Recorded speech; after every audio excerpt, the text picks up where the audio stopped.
They slammed the door before I could say a word. It echoed through my chest louder than any scream.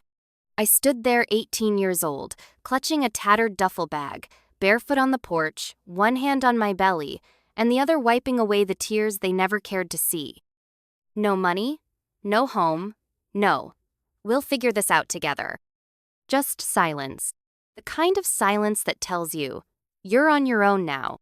And that's when I made a vow not to get revenge, but to become someone they could never ignore again. They thought they were throwing me away, but they were planting a seed. And I grew into a billion-dollar storm they never saw coming. My name is Ava Monroe, and I was born and raised in Hartford, Connecticut, a town where appearances meant everything, and reputation was treated like religion. I grew up in a beautiful house with tall windows and white fences, but inside, love was conditional, tied to perfection, tied to silence, tied to being who they wanted me to be. My father, Colonel Jonathan Monroe, ran our home like a military base. Orders were given, not discussed. Mistakes weren't lessons, they were punishments. And my mother, Elaine, was the epitome of high society. Pristine, polished, and cold as winter glass. She smiled at church, waved at neighbors, and whispered shame behind closed doors. In that house, I learned to shrink, to smile without speaking, to obey without asking. I was the quiet girl who got straight A's, never missed curfew, and dressed the way my mother liked. Not because I feared rebellion, but because I was desperate for approval. And then, I got pregnant. At just 18, a senior in high school with college scholarships lined up and a future they had already decided for me. It was terrifying, not the baby, but the certainty that my parents would see me as ruined. And I was right. The day I told them, the air in the kitchen turned to ice. My mother's eyes narrowed like I had spit on the family name. My father didn't yell. He just stood up from his chair, said, "You know what you've done," and left the room. That night, they handed me an envelope with a bus ticket, a $100 bill, and a sentence that would ring in my ears for years. If you're grown enough to get pregnant, you're grown enough to figure this out alone. And so, at 18 years old, with a life forming inside me and no roof over my head, I stepped into a world that didn't care who I used to be, only who I would choose to become. It was a Wednesday evening, quiet, polished, routine. The kind of evening where my mother usually sat in the living room with her herbal tea, flipping through home decor magazines, while my father watched the news with military precision. I stood at the edge of that perfect little scene, clutching a folded piece of paper in my hand, the ultrasound photo from the clinic. "Mom, Dad, I need to talk to you." My voice trembled, but I held their gaze. For once in my life, I wasn't asking for permission. I was telling the truth. My mother didn't even blink. She took one look at the photo and exhaled a sharp, disappointed hiss like I'd brought dirt into her immaculate world. She didn't ask who the father was. She didn't ask if I was okay. She just asked, "How far along?" I said, 12 weeks. Her teacup clinked against the saucer as she set it down so gently, it almost felt rehearsed. Then came the words I never thought I'd hear. "You need to leave, tonight." I blinked. "What?" My father didn't even look up from the TV. "You made a choice," he said flatly. "We can't be associated with this kind of embarrassment. You've brought shame into this family." He said it like I was a headline, a stain, a scandal waiting to happen. I tried to speak, to explain that I was still going to graduate, that I had a plan. But my mother was already walking to the hallway closet, pulling out an old duffel bag. "You can pack what fits. You have 1 hour." And that was it. No questions. No hug. No "Are you safe?" or "Do you need help?" Just a cold silence and the echo of footsteps on marble floors. I packed in 15 minutes. Some clothes, my school notebooks, the ultrasound photo. I paused at the front door, begging for my father to turn around. He didn't. My mother stood behind me, arms crossed, like a gatekeeper to the life I once had. Her final words were soft, sharp, and unforgettable. "You made your bed, Ava. Now lie in it."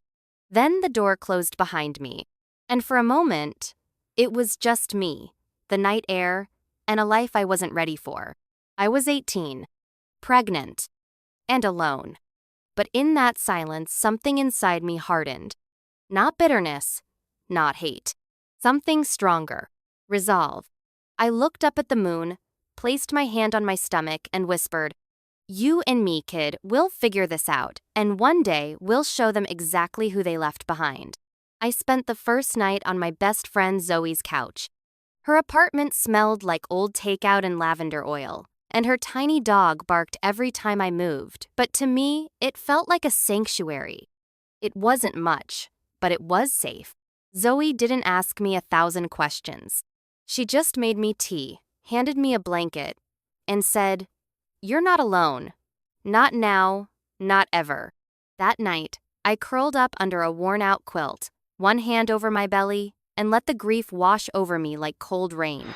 I cried for the girl I used to be, for the daughter who tried so hard to be good, for the mother I now had to become.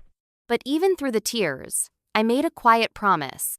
No one will ever make you feel unwanted, little one. Not like they made me feel. In the days that followed, survival became my full-time job. I worked the morning shift at a corner diner serving pancakes to construction workers and cleaning sticky syrup off booths. In the afternoons, I took online courses in business and digital marketing. And at night, I rubbed my swollen feet, whispered stories to my growing belly, and fought back the fear of what tomorrow might bring. Every dollar mattered. Every grocery list was a puzzle. Every moment was a test of how far I could stretch, how long I could endure. There were times I broke down in the bathroom stall between shifts, hiding my sobs behind the sound of running water. There were nights I skipped dinner so I could afford prenatal vitamins. But I never not once thought about giving up, because something had awakened in me. Something stronger than pain, stronger than shame. Purpose. I wasn't just fighting for myself anymore. I was building a life, not just to survive, but to thrive. And deep down, I knew they may have thrown me out like I was nothing, but I was about to become everything they never believed I could be. It all started with a journal. One night, after a long shift, I opened a blank notebook and wrote across the first page, "Mother's Rise," an app to help single moms find hope, resources, and work. I didn't know how to code. I didn't know how to build an app, but I knew what I needed, and I knew millions of other women probably needed it too. So I stayed up late. I watched free tutorials. I read forums. I Googled things like how to start a company when you're broke. Every night, while the world slept, I learned. Line by line, click by click, mistake by mistake. And by the time my daughter Luna came into the world tiny, healthy, and wrapped in a hospital blanket, the blueprint for our new life had already begun. I launched the app 6 months after Luna was born. It wasn't perfect, the logo was off-center, the code glitched on Android, and I had to Google how to upload it to the store. But it was real. It was alive. I called it Mother's Rise. It started with 3 basic functions: a childcare locator, a peer-to-peer advice forum, and job listings that catered to moms with non-traditional hours. I didn't have money for ads, so I promoted it the only way I could. I wrote blog posts on parenting forums, posted in single mom Facebook groups, and DM'd influencers with zero shame and a whole lot of heart. At first, only a handful downloaded it, then a few more. Then one night, while I was feeding Luna mashed bananas in our tiny kitchen, my phone buzzed with a notification.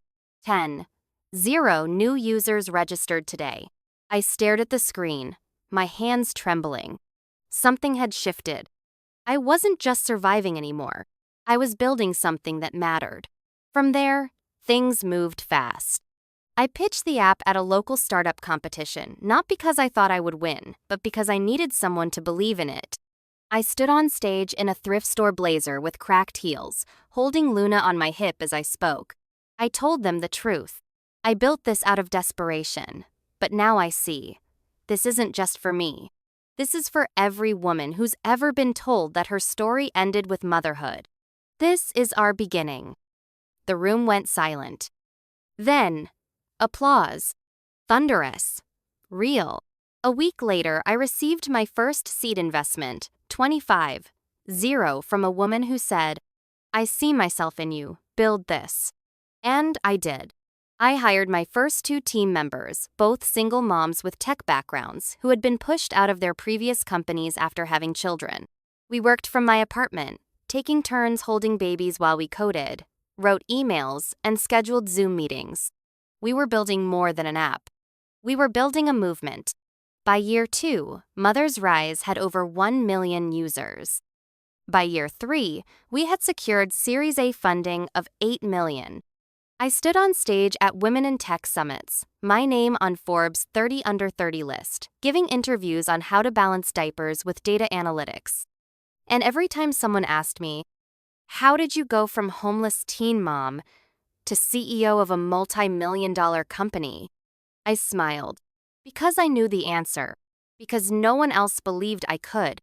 So I had to believe it for myself and for her. And when they asked who her was, I didn't say my daughter's name. I said, every woman who's ever been told she's too soft to lead, too broken to rise, or too young to matter. We were only getting started. It had been almost 8 years. 8 silent years. Not a phone call. Not a letter. Not even a message asking if Luna had been born safely. Then one day, in the middle of my morning meeting, my assistant knocked gently and slipped me a note. "A Mr. and Mrs. Monroe are here. They say they're your parents." I froze. The world blurred for a second. I hadn't heard those names spoken aloud in years. I stood up slowly, smoothed my blazer, and walked toward the private lounge with steady breath and a heart that wasn't racing. Not anymore. They were seated on the leather couch, older than I remembered. My father's shoulders had slouched. My mother's perfect hair was streaked with gray, and for the first time, they looked small.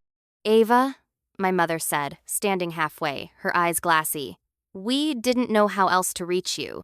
I said nothing, not out of spite, but because I was waiting for truth. My father cleared his throat. "We made mistakes, terrible ones. We were wrong." There it was. Too late. Too thin. But real. They told me their savings had dried up, that some poor investments, medical bills, and bad timing had left them in debt. They had heard of Mother's Rise. They had read about the girl from Hartford who became a billionaire in some online article. "We're not asking for money," my mother added quickly. "Just forgiveness. Maybe a little help finding work. Anything." I looked at them, really looked. 2 people who had cast me out in my most fragile hour. And now, in their hour of need, they came back. The old Ava might have felt the sting, might have lashed out or thrown their words back at them like knives. But I had changed. Hayne had taught me that carrying bitterness is its own kind of poverty. So I said, "I don't hate you. I don't wish you harm. But I no longer live by your approval or your expectations." They nodded slowly. My mother wiped away a tear. "I'll connect you with our employment network," I added gently. "And there's a transitional housing project we're funding for senior citizens. I'll make sure your names are on the list." That was all. No grand reunion. No emotional embrace. Just quiet closure. As I walked them out, I could feel Luna's drawing in my bag a crayon picture of us holding hands under a rainbow. That's my world now. And as the doors closed behind my parents, I didn't feel triumph. I felt peace. Because true success isn't just rising high. It's rising so far above the pain that you no longer need it to define you. Sometimes, life doesn't hand you a choice. It throws you out in the rain and locks the door behind you. And in that darkness, you have 2 options. Curl up and believe the world was right about you. Or light your own fire, even if it starts with just a spark. I was 18, pregnant, and unwanted. Now I'm 30, a mother, a billionaire, and deeply at peace. But the true victory? It's not in the number on my bank account. It's not in the headlines or the speeches or the magazine covers. It's in the quiet mornings when Luna hugs me and says, "Mom, you're strong, you're my hero." And I smile, knowing she will grow up knowing her worth, because her mother finally learned hers. If there's one thing I want you to remember, it's this. Your story doesn't end with rejection. It begins when you decide you're no longer waiting for permission to rise. And if you're watching this right now, wondering if you're too broken, too late, or too lost to start over, let me tell you, you are not. You're just at the edge of your beginning. If this story touched your heart, please like this video to help more people find hope in their darkest moments. Share it with someone who might need to hear these words today. Because sometimes, a story can be the spark that reignites someone's strength. And don't forget to subscribe for more real stories of courage, healing, and becoming, because no matter where you are right now, your comeback is always waiting to be written.